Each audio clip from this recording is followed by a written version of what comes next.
What's going on, everyone? My name's Brobson, and today's video is going to be dedicated to the Waterfall quest. You're actually going to get to see me play through it in real time on screen. I tried to do a live commentary version of the entire quest, but I decided to just mute the audio and go ahead and do a voiceover of it because the audio was really shitty. I'm going to be honest with you. Like, I was trying to live commentate, and I was thinking about a bunch of different things, and then, like, I got caught up in the quest dialogues, or I was thinking about something, and I just could not pay attention to what I was doing and talk and commentate at the same time. So I just decided to do a voiceover of the quest. But aside from that, yeah, this quest is pretty much in real time. I'm just going to keep the clip at normal speed. The only thing is I did cut out a good portion of travel because that would have been really boring to watch.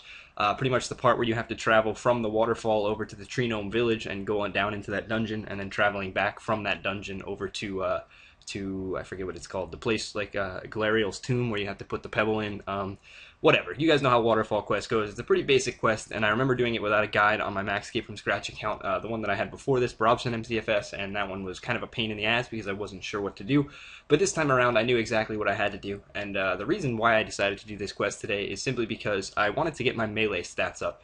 As you guys know, I was thinking about doing this Barnyard Rampage thing. That's what the last two videos have pretty much been dedicated to, and I decided that before I went ahead and did that, I wanted to go ahead and get the Bone Crusher reward from Demonheim, which I later found out I need a higher prayer level to buy and to use anyway, so that kind of sucks. But yeah, even to do that, it was kind of difficult because Demonheim itself became too difficult once I got above level 50 combat. The bosses started spawning at like level 80 combat, and I literally could not hit them. I still have a Bathish spear, so I can't like make myself anything better, and I haven't gotten lucky with any other boss drops, like with any Marmaros weapons. So I've just been completely screwed. I haven't even been able to hit the bosses. I've had to quit most floors and take nerfed XP and no tokens. So I got to a point where I pretty much couldn't do dungeoneering anymore, and that really sucked because it's kind of like the early game seems to be broken in a lot of ways, and that really sucks because I did the Vampire Slayer quest yesterday as well, and that quest was really, really easy. Like, I one-hit Count Draenor with 12 mage, so like, it's just too easy. Like, some of the bosses are broken in the worst regard ever. Also, like, inside of Demonheim, some things are really overpowered. Like, there will just be random level 70 ice spiders that spawn in a Guardian Door room, and I just can't kill them, like, because of the way the EOC works. My weapon is of level 20, and my stats are, like, level 20, level 30 on 50 combat. I literally can't hit the defense of a level 70 ice spider, so I'm in there for 20 minutes. I took, like, 4 deaths before I finally killed the ice spider. Open up the Guardian Door, it's a dead end, so I get pissed off about that, keep running through the dungeon.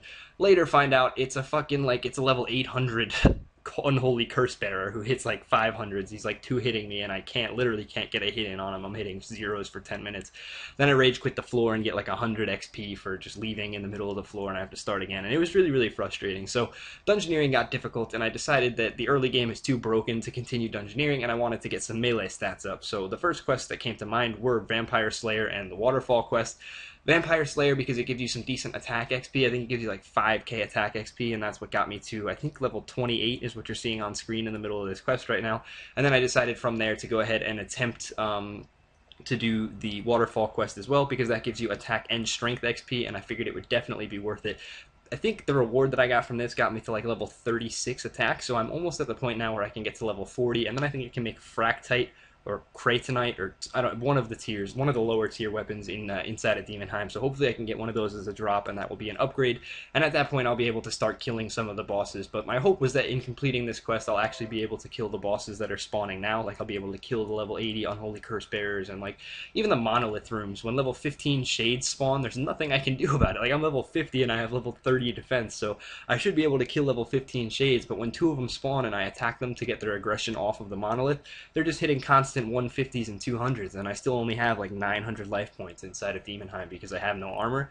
So I'm just getting like 2 hit by the shades, and they have like, what, 1,000 health, and I can't out damage it. So it's just too difficult. And then even in here, as you're seeing down, like the moss giants are the things that are supposed to be most scary down in this cave. As I dropped some amulets, I did the drop trick to get a bunch of Galariel's amulets, because I'm sure some of you guys in the past have died at fire giants and not protected your amulet, or you've just dropped it after the quest not thinking you needed it, and then you have to go all the way back through those steps, go to the Tree Gnome village, get the pebble, then walk back to the thing, go back down into the tomb and get another amulet. So certain items in game I've kind of known just from having to do them 3, 4, 5 times now, that you should just drop trick them to get extras. One of them's the Galariel's amulet. Another one that I make a bunch of is the Draymond staff when I eventually decide to do the Lost City quest, or I think it's Lost City, where you kill the Entrana spirit and you have to get the Draymond staff. That will definitely be another one that I get like 15 or 16 Draymond staffs, just because, you know, over time you lose them, or something stupid happens, you drop them, you don't need them anymore, and then you need them to like use the fairy rings or something, and you get really frustrated because you have to go all the way back to Entrana to get another one. So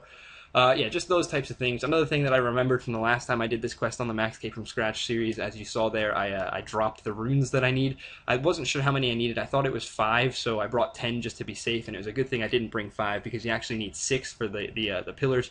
I remembered that it was water, earth, and air runes, and the quest log actually tells you that it was those types of runes, but it doesn't tell you how many you need. So rather than having to go down into the tomb, then bank, and then go all the way back up to the waterfall once you get the runes afterwards, if you're quick enough, you can just drop the runes above the tomb, then go down, get the amulet and the urn, and then go back up and pick your runes up before they disappear. So that was kind of useful as well.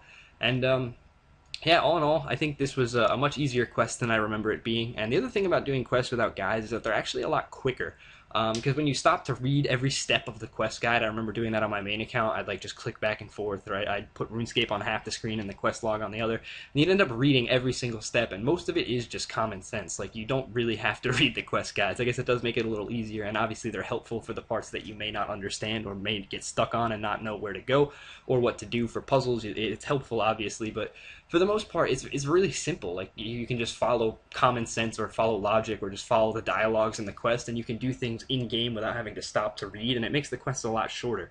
Like, as you can see, this quest probably took me 25 minutes to complete with the time necessary to run over to the Tree Gnome Village and back, but it's only 8 minutes in this video because I cut out that runtime. But like, it's an incredibly quick quest. I got it done within a half hour, and like, as a noob doing this quest for the first time and using a quest guide, it probably took me close to an hour to complete this quest. And some of you are probably going to laugh at that and be like, wow, you're an idiot, I can't believe it took you that long. But I'm sure I'm not the only one who, like, when you go through and read quest guides, you think you're doing it as efficiently as possible, but at the end of the day, it's much easier to do quests if you just do them. If you pay attention while you're reading and go through the chat dialogues, or just follow logic and follow common sense without having to stop to read every 2 seconds, I think it's very easy to get through. And yeah, I guess this quest is a good example of that, because it literally only took me like 8 minutes of actual gameplay to complete, and another like 10 minutes of walking around and trying. It took me a while to get through the Tree Gnome Village maze. That's kind of embarrassing to admit, but yeah, I didn't really remember how to get there, and obviously the first time you can't just follow Elkoy or whatever the hell his name is. You actually have to run through and find the entrance, so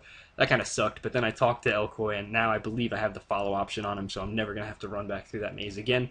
Although now I remember how to do it, and like, now I know how to do it. You just have to stay very close to the inside wall, but it frustrated the hell out of me, and I felt like a 4-year-old for not being able to navigate that puzzle immediately. And I was kind of glad that I decided to pause the recording during travel time, because that would have been a really embarrassing clip to have to put up on screen if I couldn't find my way around the Tree Gnome Village maze, which is essentially not even a maze. It's like just one straight path that you follow all the way through, but somehow I managed to get lost 4 times in it. So yeah, that's that, and I think I'm going to wrap up the video here, because as you guys are seeing on screen, this is the end of the quest. So yeah, today's video is just kind of a laid-back commentary. I figured I'd talk about a few different things, including how the early game is broken and all that type of stuff. So yeah, make sure that you leave your feedback below. I'm really looking forward to seeing what you guys think about the future of this account. I obviously, again, I don't know about Farmyard Rampage now, if I'm still going to compete for the top 1K ranks or not, but at this point I'm just looking to get my combat stats to a point where I can go ahead and kill things more easily. Hopefully I'll be able to go back inside of Demonheim and continue working towards the Bone Crusher, and then obviously, because I completed this quest and these stats have risen to the point that they have,